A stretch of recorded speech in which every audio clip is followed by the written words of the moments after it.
सुप्रभात। मैं जगेंद्र राणा। आंतरिक अभ्यास को बढ़ाने का तरीका, यह हमारी आज की आध्यात्मिक चर्चा का विषय है। आंतरिक अभ्यास को बढ़ाने का तरीका। आंतरिक अभ्यास को बढ़ाने में दिल की नज़र और दिल की खबर को काबू में रखना होता है, और उसके अभ्यास में ये किस तरह प्राप्त हो सकता है, या ये बात हर समय तमाम संसारी कर्मों के संग संग जागृत व स्वप्न अवस्था में कायम रह सके, क्योंकि वास्तव में बढ़िया और ख़ास बात है। इसके ऊपर हम फिर वो आसान तरीका पेश करते हैं जिस पर केवल ध्यान में ख्याल रखते ही या रखने से ही अभ्यास में उन्नति हो जाती है। वो तरीका यह है कि नियत समय पर ध्यान व संध्या उपासना करने के अतिरिक्त अभ्यासी को गुरु प्रेम व सूरत द्वारा जो नज़र मिली है और जो बात गुरु कृपा से उसे ध्यान में मिली है, उस नज़र या एक तरीके के ध्यान का नशा या एक तरह के खुमार किसी दशा का जिसमें ईश्वरीय याद का भाव रहता है, ख्याल रखना चाहिए। चाहे किसी किस्म में कारोबार व संसारी कर्म धर्म में लगा हुआ हो, जब कभी किसी कर्म के धुन व लगाव से जरा भी छुट्टी मिले और खाली हो तो फौरन उसी ध्यान की ओर सूरत को लगा लेना चाहिए, और जब फिर काम आ जाए तो झट उसे छोड़ देना चाहिए और उस काम में तन मन धन से लग जाना चाहिए। मतलब ये कि ज़रूरी नहीं कि जो काम आपके सामने है तथा जिस कारोबार में आप लगे हुए हों वो छोड़कर ध्यान व अंतर्य अभ्यास करना व बढ़ाना चाहिए। बस यही ढंग है जो आमतौर पर ख्याल में लिया जाता है। तो सबसे आसान तरीका आंतरिक अभ्यास के बढ़ाने का यही है कि अपनी ज़ाहिरा नज़रों को व जुबान को अपने काबू में रखने की साधारण रीति से स्वभाव डालें। साथ ही जब किसी काम को करते करते जी घबरा जाए या वो काम पूरा हो जाए तो खाली होने पर उस अंतरी ध्यान व दिल की हरकत या खबर पर अपना ख्याल की नज़र लगाए रखें। और जब कोई काम फिर सामने आ जाए या कोई मनुष्य किसी काम से आपके पास आए तो शीघ्र ही उस ध्यान को छोड़ देना चाहिए और उस कार्य में लग जाना चाहिए जो कि सामने आया। इस प्रकार मुलाकात, नौकरी, दफ्तर और संसारी कारोबार में सब कार्य ज्यों के त्यों दूसरों की तरह पूरा करते और बीच बीच में ध्यान का अभ्यास भी हो सकता है। तो बस केवल ख्याल रखने की बात है। इससे ना अपनी और ना दूसरों की कोई हानि होती है, ना कोई जान सकता है, और इस तरह बीच ही बीच के अभ्यास से बड़ी परिपक्व गति प्राप्त हो जाती है। इसी तरह कारोबार में लगे रहने से और बीच बीच में अंतरिक ध्यान का अभ्यास करते रहने से धीरे धीरे ये अपने आप कुछ ही काल में स्वभाव हो जाता है। चाहे आप कहीं कुछ काम करते रहें, वह दिल की नज़र भी अपनी स्वाभाविक अवस्था है, संग संग काम करती रहती है।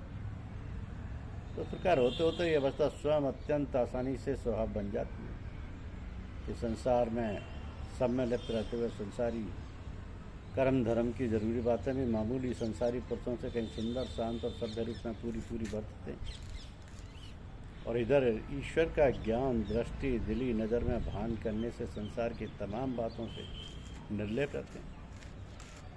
उस प्रकार रात को सोते समय भी ध्यान रखना चाहिए, पर जहाँ अपने असल रूप में ध्यान जमने लगे तो ईश्वरीय स्मरण व ध्यान को उसी रसना व खुमार के संग संग ध्यान में लिए हुए सो जाना चाहिए। इस प्रकार जो नींद आपको रात पर रहेगी उसके भीतर ही भीतर उस ध्यान की रसिक गति भी बनी रहेगी, और जब तक आप सोएंगे आपका अभ्यास बराबर जारी रहेगा। इस तरह जागृत और स्वप्न में दोनों अवस्थाओं के व्यवहार होते हुए भी असल आत्मिक अभ्यास बड़ी आसानी से उन्नति कर सकता है।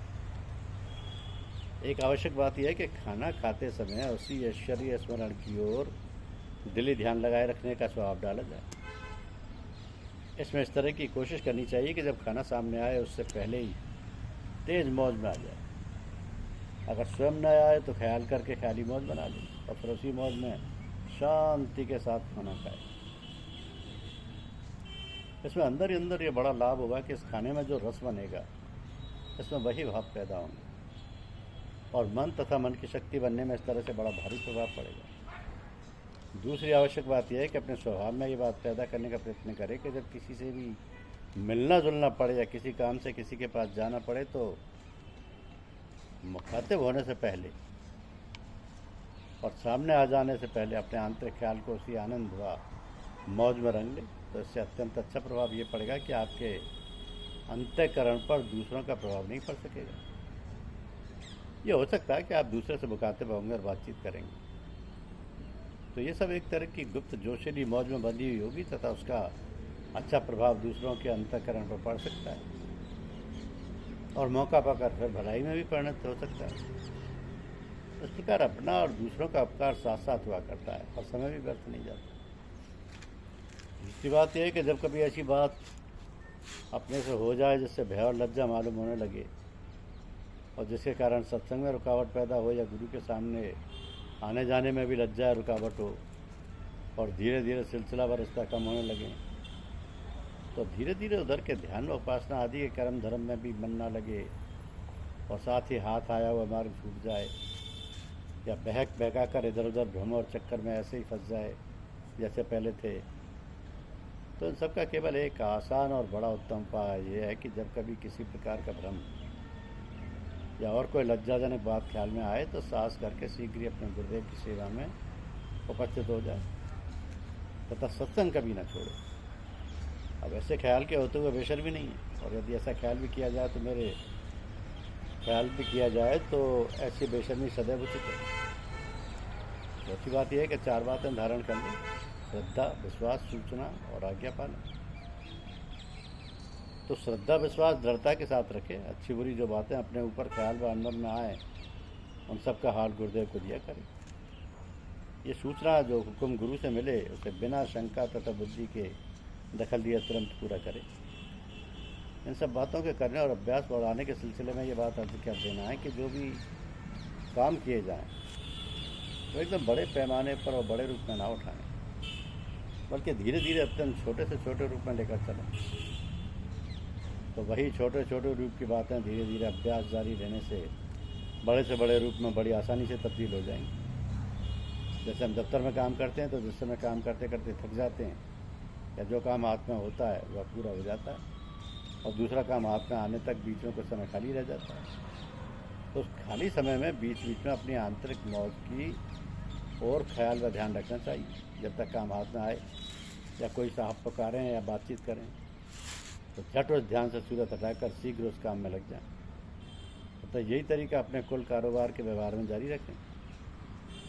अगर ऐसा हो जैसा कि आरंभ में हुआ करता है तो कभी तो ध्यान रखने की याद समय पर आ जाती है और कभी नहीं आती, बल्कि फिर बाद का समय निकल जाने पर ख्याल आता है, तो इससे कोई हानि नहीं। जब से ख्याल व याद आए तब से सही अर्थात इस क्रिया की ओर जरा ध्यान दें और लड़ाई ना लड़ें।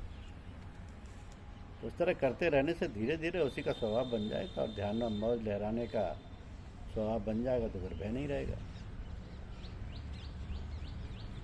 आदत अपने आप ही अपने मिजाज के अनुसार अपना कार्य स्वयं करती रहती है, चाहे कोई इसे छेड़े या ना छेड़े।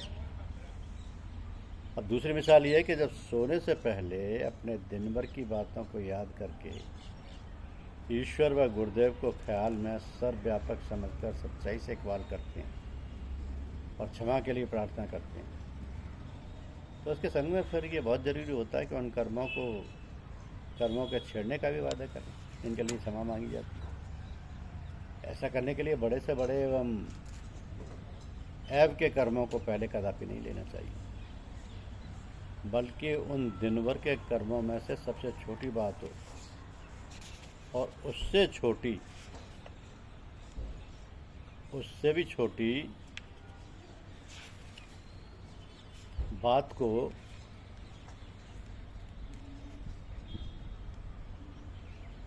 दूसरी कोई बात ना हो तो उसको लेना चाहिए और प्रतिज्ञा करना चाहिए कि हे ईश्वर, कल से इस कर्म को फिर ना करने की कोशिश करूँगा। आप साथ प्रदान करें ताकि हम आपकी और गुरुदेव की शरणागति और कृपा से अपने काम में उतर जाएं, अपने काम में पूरे उतर जाएं।